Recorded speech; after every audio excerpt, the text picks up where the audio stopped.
Kepala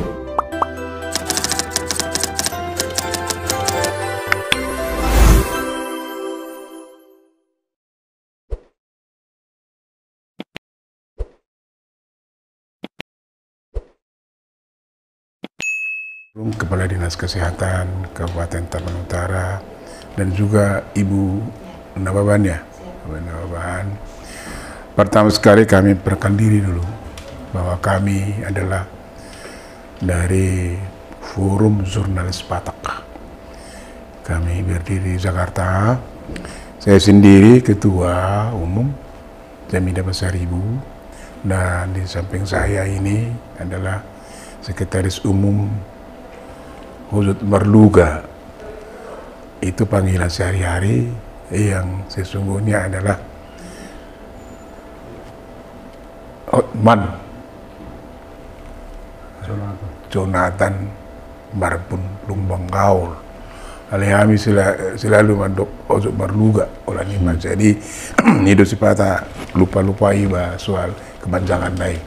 Jadi terima kasih Pak Kepala Dinas Kesehatan yang bisa memberi ruang, memberi waktu kepada kami untuk berbincang-bincang tentang kesehatan di sini. Jujur, kami sebagai wartawan banyak juga mendapat informasi bahwa masalah kesehatan di daerah ini itu sungguh mendapat perhatian yang baik. Karena itu kami ingin lebih tahu, lebih jauh, lebih dalam seperti apa kebijakan dari Pemda ya, Tapanuli Utara khususnya Bupati menyangkut masalah kesehatan ini. Tapi bagaimanapun sebenarnya memang kalau masalah kesehatan ini adalah sangat urgen. Apapun yang kita lakukan kalau kita tidak sehat itu kurang berarti. Jadi terkait dengan itu Pak Kadis Kesehatan, Pak Pandurung, pada kesempatan ini kami ingin lebih jauh mendapat informasi. Terima kasih Pak. Ya, Pak Sadibu, ya. Pak Marbun yang telah meluangkan waktu datang berkunjung ke Dinas Kesehatan untuk mengikuti kegiatan wawancara kita sedikit tentang program pembangunan kesehatan di Tapanuli Utara. Selamat datang dulu Bapak ya. Selamat datang. Sesuai dengan apa tadi yang dipertanyakan oleh Bapak terkait dengan program pembangunan kesehatan di Tapanuli Utara, memang ini kalau pemerintah kita melalui Bapak Bupati Dr. Andus Nixon Nababan MSI, program pembangunan di kesehatan ini merupakan salah satu program prioritas beliau di dalam visi misinya. Kita tahu sekarang ini kan visi misi pembangunan Kabupaten Tapanuli Utara adalah lumbung pangan sebagai Tapanuli Utara nanti diharapkan sebagai lumbung pangan, lumbung sumber daya manusia yang berkualitas, dan daerah tujuan wisata. Kita posisinya di visi kedua, menjadi lumbung sumber daya manusia berkualitas. Berbicara masalah sumber daya manusia yang berkualitas tidak terpisah atau tidak boleh dilepaskan dari tingginya derajat kesehatan masyarakatnya. Karena itu di dalam sasaran strategis Dinas Kesehatan untuk mendukung visi dan misi itu adalah untuk meningkatkan derajat kesehatan masyarakat Tapanuli Utara yang semakin baik ke depan. Dan di dalam misi pembangunan misi pemerintah Kabupaten Utara, posisi Dinas Kesehatan ini masuk di misi ketiga. Di misi ketiga itu meningkatkan akses pelayanan pendidikan dan kesehatan. Artinya pemerintah daerah melalui pimpinan kita Bapak Bupati memposisikan bahwa pembangunan di bidang kesehatan ini adalah merupakan suatu pembangunan yang sangat super prioritas dalam rangka meningkatkan derajat kesehatan masyarakat di Tapanuli Utara. Kalau dilihat dari keseriusan beliau dalam membangun kesehatan Tapanuli sejak mulai beliau terpilih menjadi bupati mulai tahun 2015, memang ada pertama-tama yang dialami dan dihadapi pertama-tama adalah terbatasnya SDM khususnya di daerah-daerah terpencil. Terbatasnya SDM ini di daerah-daerah terpencil itu dipengaruhi oleh ketidakadilan dalam finansial yang diterima oleh petugas kita.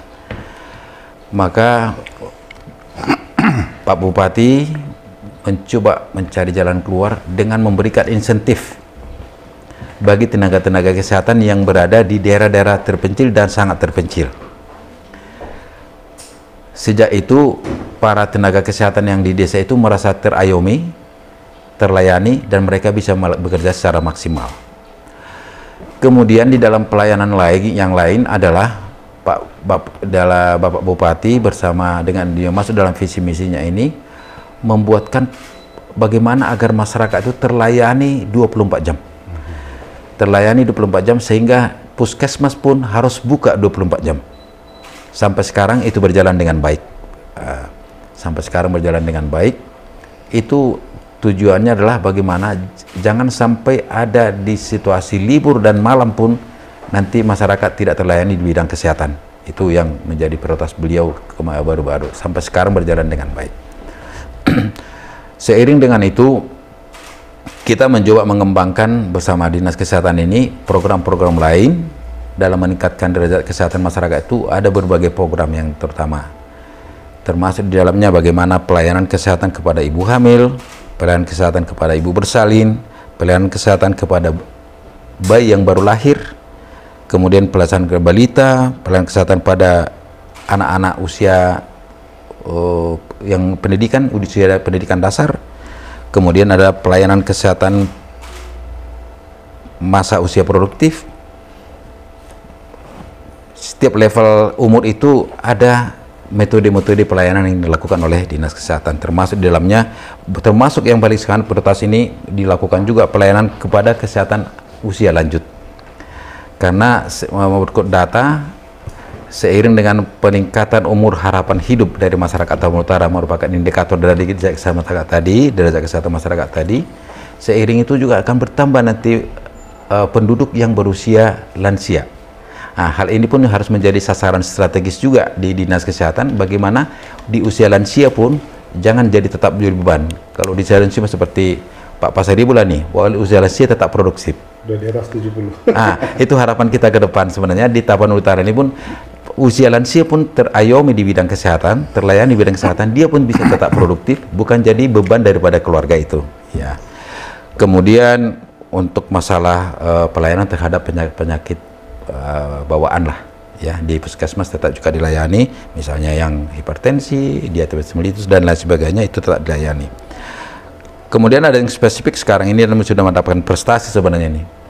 Ada inisiatif kita yang diprakarsai oleh Pak Bupati, ada di Kecamatan Pangaribuan saat ini, ada namanya rumah singgah untuk masyarakat ataupun orang yang dengan gangguan jiwa. Jadi kalau yang masih bisa ditangani di daerah ini tidak perlu dikirim ke rumah sakit jiwa yang di Medan atau bisa dilayani. Tujuan dari rumah singgah ini adalah bagaimana orang dengan gangguan jiwa ini perlahan-lahan bisa dipulihkan kesehatannya sehingga dia bisa kembali seperti normal untuk berproduksi kembali, bisa bekerja walaupun mungkin tidak 100% kembali pulih, tapi minimal dia bisa bekerja mencari nafkah. Misalnya ya bertani dan udah mampu bercocok tanam itu sekarang, dan itu kemarin itu sudah mendapatkan penghargaan dari pemerintah. Yang berikutnya sebenarnya Bapak Seribu dengan Pak Marbun, kita harus memikirkan bahwa kesehatan masyarakat yang optimal ini, kesehatan masyarakat yang berkualitas ini merupakan suatu modal besar ke depan untuk membangun Tapanuli Utara yang lebih baik ke depan. Kalau saya kaitkan dengan pertumbuhan dan pengendalian penduduk, kalau sekarang ini sepengetahuan kami memang sebenarnya usia-usia produktif di Tapanuli Utara udah banyak, cukup besar. Kalau dilihat dari piramida kependudukannya, cukup besar usia produktif di Tapanuli Utara. Tapi posisi mereka sekarang ini bukan tinggal di Tapanuli Utara. Yang produktif itu jadi merantau, mereka jadi mencari nafkah di tempat sana. Yang tinggal di sini ya hanya sedikit yang produktif yang mampu membangun Tapanuli Utara. Karena itu kemarin, kenapa ini harus menjadi pertimbangan besar? Ini mempengaruhi juga jadinya ke pengeluaran per kapita daripada masyarakat Tapanuli Utara. Misalnya, ketika anak-anak yang produktif ini kuliah dan bekerja di luar daerah, sebenarnya kalau mereka ada fasilitas yang ada di Tapanuli Utara, mungkin mereka tidak perlu merantau. Mereka akan membangun di sini. Roda pertumbuhan ekonomi akan terbangun juga di sini. Ini yang menjadi harus perhatian benar di kita, terutama di Pak Bupati, yang mau kita sikapi dengan baik. Bagaimana itulah mungkin sempat ada arah dan perjuangan beliau sekarang untuk mendirikan Untara, Universitas Tapanuli Raya itu berkaitan erat juga dengan bidang kesehatan dan pengendalian penduduk. Bagaimanalah agar penduduk-penduduk produktif yang di Tapanuli Utara ini kuliah di Tapanuli Utara dan bekerja menginvestasikan ilmunya nanti di Tapanuli Utara, sehingga Tapanuli Utara akan bergerak lebih untuk meningkatkan kesejahteraan lebih baik ke depan. Kalau saat ini di bidang kesehatan kita sangat mencoba mengupayakanlah, terutama sekarang ada persoalan-persoalan yang nasional ini, masalah stunting, persoalan gizi buruk bagi anak, atau yang disebut dengan stunting, gizi buruk ini yang pendek-pendek, tidak sesuai umurnya dengan tinggi badannya. Di Tapanuli Utara relatif masih cukup banyak sesuai dengan hasil survei yang dilakukan oleh Kementerian Kesehatan. Pak Bupati menginstruksikan kepada kita agar serius mengatasi stunting ini, sampai di dalam struktur organisasi yang terbentuk langsung ini persoalan stunting menjadi tanggung jawab diketuai oleh Bapak Wakil Bupati. Tujuannya karena ini masalah menyangkut dengan SDM yang berkualitas tadi.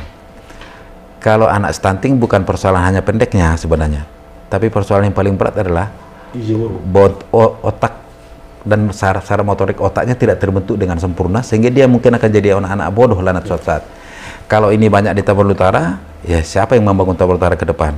Jadi ini sekarang beliau, pimpinan kita Pak Bupati sangat serius untuk mengatasi bagaimana agar anak-anak stunting di Tapanuli Utara diatasi secara. Memang perlahan kami lihat progres penurunan sudah nyata. Dan harapan kami dan harapan kita sebenarnya, ini tahun 2024 ini bisa minimal di angka 5%. Sekarang posisi kita sudah di 12, dari 27,6 sekarang udah turun menjadi 12%. Ada progres penurunan yang dengan program-program intervensi yang kita buat. Dan ada satu puskesmas sekarang kita khususkan itu yang kita bentuk, ada satu pos pelayanan gizi bagi anak-anak gizi buruk. Di puskesmas di Borong-Borong ada namanya itu satu posko namanya TFC, Therapeutic Feeding Center. Jadi anak-anak gizi buruk sudah boleh dikirim ke situ untuk dilayani, ditangani secara medik dan perbaikan gizinya. Itu sudah ada di puskesmas Borong-Borong. Kalau ini semua berjalan dengan baik dan mudah-mudahan dengan ridho Tuhan lah yang Maha Kuasa, ya mudah-mudahan SDM yang berkualitas sesuai dengan harapan Bapak Bupati, sesuai dengan visi misi pembangunan di Kabupaten Tapanuli Utara bisa kita wujudkan dalam meningkatkan SDM yang berkualitas ke depan.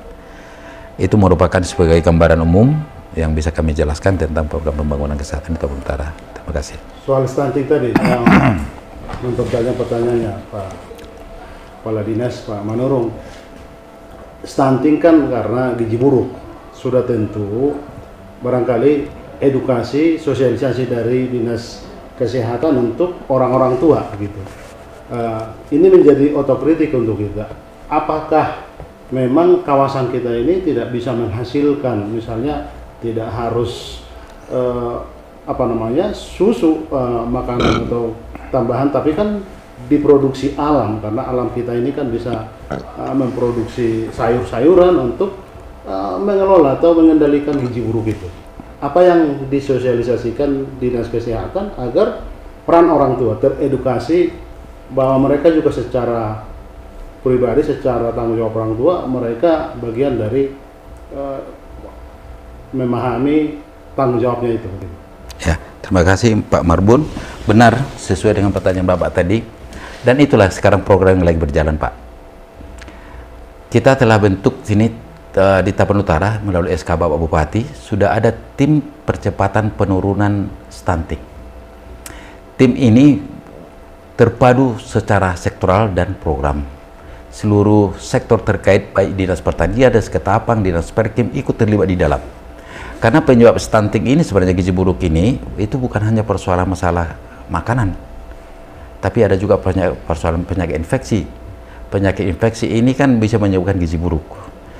Nah, penyakit infeksi ini banyak juga faktor, mungkin karena jambannya nggak ada, buang air besar sembarangan, sehingga itu menjadi, sehingga dinas, contohnya ini masih satu contoh, dinas pemukiman, perumahan dan pemukiman harus mereka terlibat dalam mengurusi masalah sanitasi dan perumahan yang sehat. Kemudian dinas air bersih, ya. Kemudian dinas pertanian, mereka harus menggenjot para petani itu untuk produksi bahan-bahan pangan yang bisa nanti bisa dikonsumsi oleh para keluarga. Yang berikut dinas ketahanan pangan, ini salah satu yang paling prioritas. Dinas ketahanan pangan ini bagaimana mereka harus menggenjot sosialisasi pendekatan-pendekatan agar ketahanan pangan di keluarga itu kuat. Nah, berkaitan juga dengan sektor-sektor lain. Jadi di dalam tim ini hampir seluruh sektor ikut terlibat di dalam, karena penyelesaian stunting tidak bisa selesai hanya oleh dinas kesehatan. Kalau secara teoritis penanggulangan stunting ini sebenarnya yang sanggup diatasi oleh dinas kesehatan itu hanya 30%. Yang 70% ini butuh dukungan dari sektor-sektor lain, ya, kurang lebih. Kemudian saat ini kerjasama kita dengan Dinas Pengendalian Penduduk Keluarga Berencana, Badan Pembangunan Pelindung Anak, sudah benar yang bilang Pak Marbun tadi, pendekatannya adalah keluarga. Sekarang sudah ada tim pendamping keluarga di masing-masing desa. Jadi tim pendamping keluarga ini ada di dalamnya, ada bidan desa, ada kader PKK, ada tim penggerak PKK desa, dan ada kader KB di dalamnya. Tim ini akan setiap saat berkunjung ke keluarga-keluarga yang berisiko stunting. Tujuannya adalah melakukan pendekatan, mengamati, dan mencari jalan keluar apa yang harus dilakukan kepada keluarga-keluarga yang punya risiko stunting ini. Jadi ini sekarang lagi kita lakukan di Taman Utara. Jadi kita langsung ke base, langsung ke base. Harus ada yang mendampingi keluarga ini. Karena faktor lain sebenarnya, kekurangan gizi atau gizi buruk ini bukan hanya faktor kekurangan makan. Bukan hanya faktor kurang makan juga, faktor kurang gizi, tapi juga ada pola pengasuhan keluarga yang salah. Mungkin pola pengasuhannya keluarga yang salah, mungkin pengetahuan mereka juga yang kurang. Sebenarnya banyak yang punya duit pun, yang ada duitnya, tapi anaknya ada juga yang gizi buruk. Berarti ini faktor orang tua, terutama para ibu. Ibu ini sekarang lagi digencot, diberikan pemahaman pengertian agar dia, karena menyangkut dengan gizi tidak harus mahal. Banyak sebenarnya tanaman di keluarga itu, tanaman pekarangan kalau ditanami dengan sayur-sayuran udah nggak perlu beli sayur. Ada buah-buahan situ, gampangnya menanam pisang, apalagi yang mudah, pepaya, gampang sekali tuh ditanam di lingkungan di rumah. Sekarang lagi digenjot memang itu. Jadi pendekatannya, intervensinya bersama-sama, kita intervensi bersama secara sektoral, tapi perubahan perilaku orang tua juga harus kita perbaiki agar dia pola pengasuhannya terhadap anaknya lebih baik. Kan banyak memang di kita orang Batak ini, banyak orang Batak, kalau dahulu saya juga pernah mengalami itu. Yang penting bagaimana anaknya ini, kalau bahasa Batak, menak dote ukuran nih, menak, pergilah ke ladang, disuruhlah anaknya ini, yang penting dia aman, dikasihlah duit untuk jajan, ya baik-baik di rumah ya, gitu kan, kasih entah 2.000 entah apa, anak iya jajan lah. Tahu kita jajanan itu kan semuanya jajanan itu nggak ada yang bergizi, hanya untuk sekedar rasa aja sebenarnya. Itu yang mau kita perbaiki Bapak. Jadi itu kurang lebih Pak Marbun. Bagaimana puskesmas, fasilitas-fasilitas di puskesmas di Tapanuli Utara ini? Apakah semua berimbang di desa-desa atau memang ada yang harus dibenahi? Secara umum bisa nggak membantu menangani kesehatan sementara di puskesmas sebelum dibawa misalnya karena harus opname di rumah sakit begitu? Ya, terima kasih Pak Marbun. Sejak udah 2014 itu ya, sebenarnya tadi perhatian dari Pak Bupati, kita sangat serius untuk di Dinas Kesehatan ini. Kalau hampir seluruh desa sudah ada tenaganya, akses dulu. Tapi nggak mungkin, tidak perlu itu bidan desa kalau tidak didukung dengan fasilitas. Ya, saat ini saya rasa hampir semua sudah terfasilitasi dengan alat peralatan. Cuma bedanya adalah ada batasan-batasan yang harus mampu dikerjakan oleh seorang bidan di desa. Ada batasan itu Pak, secara SOP di bidang pelayanan kesehatan. Namun ketika dia bukan kewenangannya melakukan pelayanan itu, untuk pertolongan pertamanya dengan alat yang ada di Poskesdes dan pos itu sudah di line pertama, tapi dia harus kembali harus merujuk ke rumah sakit. Itu ada masalah kewenangan kemampuan pelayanan. Tapi kalau fasilitas sekarang sudah hampir seluruh petugas kita yang dia ada di situ sudah dilengkapi dengan sarana prasarana. Ada berapa semua puskesmas di kabupaten? Ada 21 puskesmas. 21 puskesmas.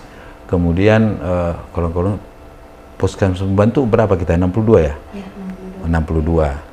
Itu sudah dilengkapi dengan tenaga dan peralatannya.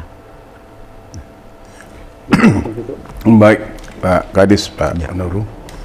Pertanyaan saya juga ada kaitannya dengan pertanyaan rekan saya, Ustaz Marluga. Bapak tadi sudah menguraikan banyak pelayanan yang dilakukan khusus kesehatan. Pertanyaan saya, apakah sarana dan prasarana yang sekarang ini sudah memadai? Dan yang kedua, itu kan Bapak tadi mengatakan kan SDM-nya, memerlukan SDM. Pertanyaan saya tentang SDM ini, apakah bisa SDM itu lokal di sini atau harus katakanlah mendatangkan dari luar? Apakah bisa hanya di sini SDM-nya itu? Kalau memang harus berdatangkan di luar, berarti harus ada solusi lainnya. Yang kedua, ini mohon maaf ini tadi dibentuk rumah sakit jiwa ya. Rumah singgah, bukan rumah sakit. Rumah singgah. Rumah singgah. Rumah singgah. Yeah. Ya, maksud saya rumah singgah. Rumah singgah itu apakah yang dimasukkan ke situ memang penduduk di sini atau dari luar? Kadang-kadang kan gini, maaf ini kita sama sebenarnya di daerah juga itu. Kadang-kadang ini kan di rantau sana ada orang bukan sakit jiwa, bukan. Kadang-kadang agak nakal lah ya. Paula mau urusan di sana kan gitu. Apakah bisa dapat kita ketahui ya angka atau jumlah, nggak usah pun secara detail, atau banyak nanti dari daerah lain yang katakanlah selama ini dia di Jakarta, tiba-tiba udah ada keluarga di sini, ya jadinya yang melayani tentu rumah sakit di sini kan itu tadi, singgah itu. Itu pertanyaan saya, Pak. Baik, terima kasih Pak Pasaribu. Memang yang pertama tadi masalah fasilitas di puskesmas dan SDM-nya. Kami jawab dulu. Kalau fasilitas puskesmas, ya namanya kalau dibilangin excellent, perfect kan tidak tetap juga ada. Ini berkembang terus alat-alat teknologi ini. Tapi minimal saat ini dengan fasilitas yang ada sudah bisa ada sementara untuk melayani. Kita ada juga bidang sini bidang yang mengurusi selalu memonitor ketersediaan alat peralatan di puskesmas ada. Jadi artinya pelayanan belum terganggu dengan fasilitas yang ada. Cuman kita juga tetap harus up to date lah, mengingat perkembangan alat-alat teknologi ini kan semakin canggih. Kita juga Yang kedua masalah SDM tadi, sampai saat ini masih pada umumnya masih kita menggunakan SDM yang dari lokal. Dan itu saya bilang tadi perhatian Pak Bupati, termasuk bukan hanya di dinas kesehatan, termasuk ke rumah sakit juga sebenarnya sudah beberapa yang difasilitasi untuk mengambil dokter-dokter itu untuk spesialis dari sini. Tapi mereka harus kembali ke sini untuk melayani dan sudah berpulangan mulai Pak ke sini. Jadi itulah untuk meningkatkan kualitas pelayanan di sini. Kemudian perhatian pimpinan kita ini memang luar biasa kalau menurut saya. Itu para dokter-dokter itu dulunya kan rumah sakit ini saya mau berbicara sedikit rumah sakit ya. Dulu rumah sakit Tarutung ini adalah rumah sakit yang sangat nggak mau orang berobat. Karena dokternya nggak ada, obatnya nggak ada, macam-macam kurang lebih seperti itu. Tapi sejak masuk beliau 2014, beliau mengatakan bahwa rumah sakit merupakan salah satu wajah dari pimpinan kami. Perbaiki, kita perbaiki. Agar mau para dokter spesialis datang ke sini, ada seperti rumus gula dan semutnya nih, ya kan? Di situ ada gula, di situ ada gula, ada semut. Nggak mau para dokter spesialis ke sini dulu karena memang tidak ada kayak penghargaan kepada mereka yang layak untuk mereka datang ke sini. Insentifnya naik. Iya, jadi ketika itu jadi apa yang harus kita lakukan oleh pimpinan? Seperti teori rumusnya gula semut, kita perbesar insentifnya. Dan diwujudkan oleh pimpinan, berdatanganlah Sekarang sudah rumah sakit sudah hampir lengkap dokter spesialisnya, dan sudah terakreditasi paripurna, sudah badan layanan umum daerah, sudah cukup besar, maju lah sekarang, dan itu sudah punya pusat rujukan di Tapanuli Raya untuk terowongan COVID. Beliau memang sangat perhatian benar. Kemudian untuk tenaga-tenaga lain juga memang kita ya sementara cukup lah, tapi masih pada umumnya kita yang di lokal Pak. Ya.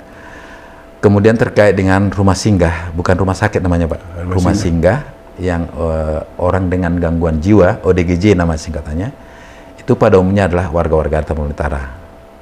Kalau yang di jalan-jalan itu sudah berurusan dengan sosial dan Satpol PP. Mereka sudah, kalau ketemu di jalan mereka masukkan, dikirim ke rumah sakit jiwa Medan. Kita nggak tahu dari mana itu.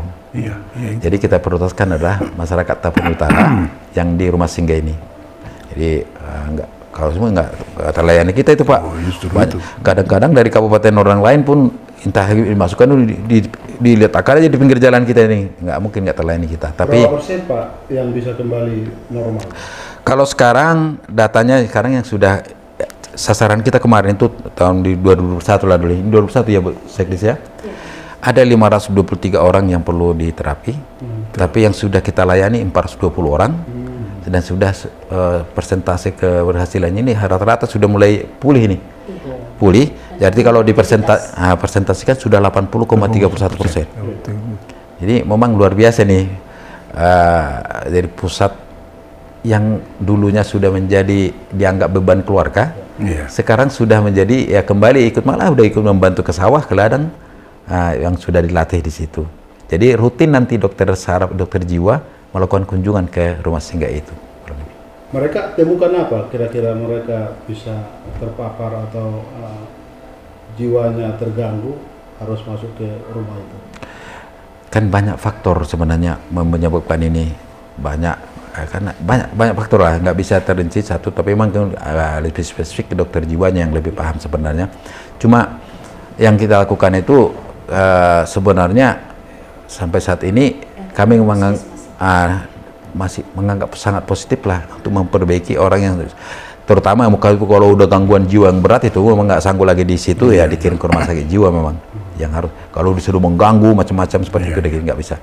Tapi di situ ya perlahan-lahan mereka ikut jadi bercocok tanam di situ, latihan dulu, kemudian diterapi dengan psikologis mereka, diterapi jiwa mereka lama-lama pulih juga. Walaupun kita harus pulihnya ini kan tidak harus 100%, tapi dengan bisa mereka dari tidak produktif menjadi produktif kan sudah luar biasa itu, kurang lebih seperti itu. Bagaimana Dinas Kesehatan Kabupaten Tapanuli Utara juga bisa bersinergi, karena dulu kita dengar BPJS kekurangan misalnya dana atau merugi, tapi sekarang kita dengar juga sudah berlomba-lomba orang bekerja sama dengan BPJS, termasuk Pemda. Bagaimana? Saya hubungkan dulu pertama dengan bagaimana agar masyarakat kita, terutama masyarakat yang dari keluarga tidak mampu, ini terlayani dengan baik. Maka ikan kerjasama kita dengan BPJS kan sebenarnya ada sudah dibantu oleh pemerintah pusat, ada dibantu oleh pemerintah provinsi, tarif pembiayaannya. Kemudian kita pun dari kabupaten, Pak Bupati memberikan juga bantuan untuk itu. Jadi kerjasamanya dengan BPJS kita sama intens sampai saat ini, dalam arti secara setiap tahun ada perkembangan jumlah kuota yang masyarakat kita yang memperoleh bantuan BPJS ini, dan pelayanannya tidak berbeda. Pelayanan kepada keluarga manapun tidak berbeda. Ketika masuk di rumah sakit kita contohnya dilayani, tidak ada perbedaan dilayani kepada orang yang kelas 1, kelas 2, kelas 3, karena dokternya juga sama, obatnya juga sama, cuman perbedaan kelasnya itu kan mungkin di ruang rawatnya, kurang lebih seperti itu. Sampai sekarang ini kami melihat masih kerjasamanya masih bagus. Kalaupun ada sedikit riak-riak itu di masyarakat, masalah ketidakpuasan kan ya pelan-pelan itu bisa diselesaikan dengan baik juga pada akhirnya, kurang lebih begitu. Mungkin pertanyaan terakhir dari saya, mungkin dari Ketua nanti, pertanyaan saya terakhir ke Bapak Manurung sebagai Kepala Dinas Kesehatan Tapanuli Utara soal Keramat Tamahan. Begini Pak Manurung, terkesan kan pengelolaan rumah sakit ini, dokter, perawat, yang dirawat atau keluarga dirawat secara umum kan merasa tidak ramah tamah begitu. Secara umum bukan hanya di kabupaten kita misalnya, tapi bagaimana melatih kembali, mengingatkan kembali soal selain pengobatan penting, tetapi psikologi, ketenangan, keramah tamahan ini kan mengundang kesembuhan juga. Kalau misalnya dokternya atau perawatnya bentak-bentak kan orang juga nggak nyaman berobat begitu. Bagaimana kepala dinas juga melatih ini, diingatkan terus keramah tamahan penting. Ya, makasih Bapak Demun. Mungkin menambahkan sedikit di awal, mungkin yang tertinggal adalah membangun peningkatan derajat kesehatan masyarakat di Tapanuli Utara ini kan harus dibagi dari dua sisi nih, 2 pointer. Ada promotif, preventif, kuratif, dan rehabilitatif. Artinya promotif itu peningkatan bagaimana promosi lah nih. Preventif itu pencegahan jangan sampai sakit. Kuratif pengobatan, dan rehabilitasi pemulihan. Merehabilitasi. Tugas utama dari Dinas Kesehatan di posisi promotif dan preventif. Peningkatan dan pencegahan. Namun tetap juga ada pelayanan pengobatan awal di puskesmas. Yang khusus untuk pengobatan penyakit yang berat itu kuratif dan itu dilakukan di rumah sakit. Berkaitan dengan ini, sebenarnya mungkin sama-sama karena kita orang Batak ini ya. Orang Batak ini kan dari segi apa namanya ini, face, raut wajah, strukturnya ini kan agak keras kelihatan. Tapi ada slogan dari Pak Bupati kepada kita seluruh, merubah mindset dan cara berbicara, cara komunikasi orang kita yang di Tapanuli Utara. Saya baru nggak berpikir di kabupaten lain. Ada namanya senyum sapa salam. Ya. Senyum sapa salam digaungkan setiap saat sampai ke desa-desa. Senyum sapa salam. Tujuan pimpinan kita, tujuan pimpinan kami Pak Bupati, bagaimanalah orang Tapanuli Utara juga harus bisa senyum, senyum menyapa dengan baik dan salam. Kebetulan saya kan sebelum menjadi Kepala Dinas Kesehatan tahun 2014 sampai 2019 saya juga Wakil Direktur di Rumah Sakit Umum Daerah Tarutung. Itu saya mencoba menyikapi harapan dari Pak Bupati untuk senyum sapa salam ini apalah yang aku lakukan. Karena saya mengerti orang Batak ini paling sulit ini disuruh senyum, paling sulit disuruh menyapa dengan ramah. Tapi dengan semangat yang tinggi waktu itu, kemudian dengan gak berhenti-henti mencoba menggaungkan, sampai di apel pagi pun saya coba, kita ayo belajar senyum yuk, ya. Senyum dimulai gitu ya, senyum dimulai. Senyumnya kawan-kawan ini, teman-teman petugas senyum, tapi ada senyum yang dipaksakan jadi jelek kelihatan. Pelan-pelan ini gitu. Dan perlahan-lahan ternyata orang Batak itu, saya memberikan suatu kesaksian jadinya sini. Orang Batak itu ternyata kalau udah senyum, udah penyapa, udah ramah, luar biasa lebih ramahnya dibanding suku-suku lain. Jadi rumah sakit itu kenapa dia bisa terakreditasi paripurna? Akreditasi paripurna itu akreditasi bintang 5 paling tinggi. Sampai beberapa tahun terakhir berturut-turut. Itu karena salah satunya adalah indikatornya penilaian adalah pelayanan sudah ramah, sudah mampu menyapa dengan baik dan menyalam pasien itu. Dan itu dilatih terus sampai ya dulu bisanya orang Batak, ya Bu, ada bentuk dengan tangan seperti ini, ternyata bisa, mampu. Jadi luar biasa sebenarnya itu harapan dari Pak Bupati kami wujudkan dalam rumah sakit itu. Wujudnya adalah akreditasi itu langsung bintang 5. Sebelumnya nggak pernah. Sama yang bilang Pak Marmun tadi, memang rumah sakit pemerintah kan kecenderungannya banyak orang kalau nggak terpaksa nggak akan berobat ke situ. Kalau sekarang sudah enggak, sudah dari kabupaten lain pun sudah berdatangan ke rumah sakit kita ini, kurang lebih demikian. Ya mungkin satu pertanyaan lagi Pak Manurung, Pak Kepala Dinas, bisa nggak kita tahu persentase penyakit apa yang lebih banyak begitu gitu ya? Karena saya ingin bertanya itu. 10 penyakit terbanyak. Saya ingin bertanya itu karena Bapak tadi kan pencegahan. Ya. Kalau kita tahu penyakit ini lebih besar, tentu pencegahannya diarahkan ke situ. Itu kira-kira pertanyaan saya, Pak. Di siapa itu adanya datanya itu? Tuh, 10 penyakit terbanyak aja tuh. Nah, ada datanya tuh, Pak. Iya. Ada. Cuman sementara diambil dulu.